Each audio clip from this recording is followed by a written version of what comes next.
બોટાદ શહેરમાં રહેતી એક પરિણીતાને એક યુવાનને પ્રેમ સંબંધ મામલે તેના ઘરેથી અપહરણ કરી ફરાર થઈ ગયો હતો.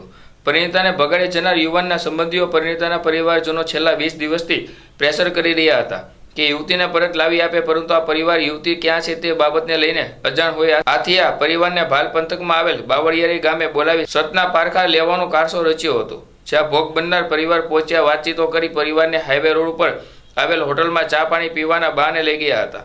એ દરમિયાન પૂર્વ આયોજિત કાવતરા મુજબ 3 શખ્સો કારમાં આવ્યા હતા અને ઈશ્વર, લખન તથા પરેશ નામના વ્યક્તિ પર પાઇપ, કુહાડી, ધોકા અને તલવાર જેવા હથિયારો વડે હુમલો કરી ગંભીર ઈજા પહોંચાડી સાથે રહેલી મહિલાઓ પર હુમલોનો પ્રયત્ન કર્યો હતો.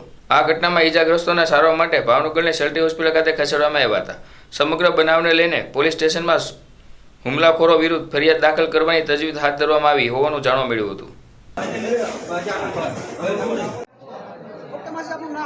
વર્ષાબેન, શું બનાવ બન્યો માસી? એ મારા છોકરા હેઠના છોકરાને કહે કે મારી દીકરી મોટી છે ને એના સાસરેથી વહી ગઈ છે. એ ક્યાં વહી ગઈ અમને ખબર નથી. મારા જેઠના છોકરાને અમને બધાને 20 દિવસે પ્રેશર કરે છે, તમે લાવી દો, તમે લાવી દો. સાહેબ અમને ખબર છે નહીં. તો કે તમે સાચા હોય ને તો કે તમે બાવળાળી આવો કે અને તમને અમે દીવો ઉપાડી લો, તમે સાચા હોય તો. તમારા જેઠનો છોકરો ને અમે મારા જેઠાણીને મારા 2 છોકરા અને મારા ઘરવાળા અમે બધા ગયા તો અમે બેઠા વાતચીત કરી. પછી અમને કે હાલો ચા પાણી પીવા કૃષ્ણ હોટલ, આગળ હોટલ છે ને ત્યાં લઈ ગયા.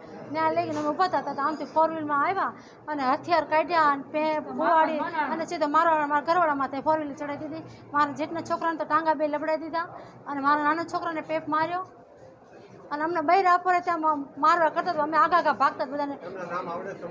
હા, એક વિજયભાઈ ધોપાળ છે, એક ગગજીભાઈ ગાંગડિયા છે ને એક બીજા હારે હતા, એ નથી ખબર અમને. 3 જણ હતા સાહેબ.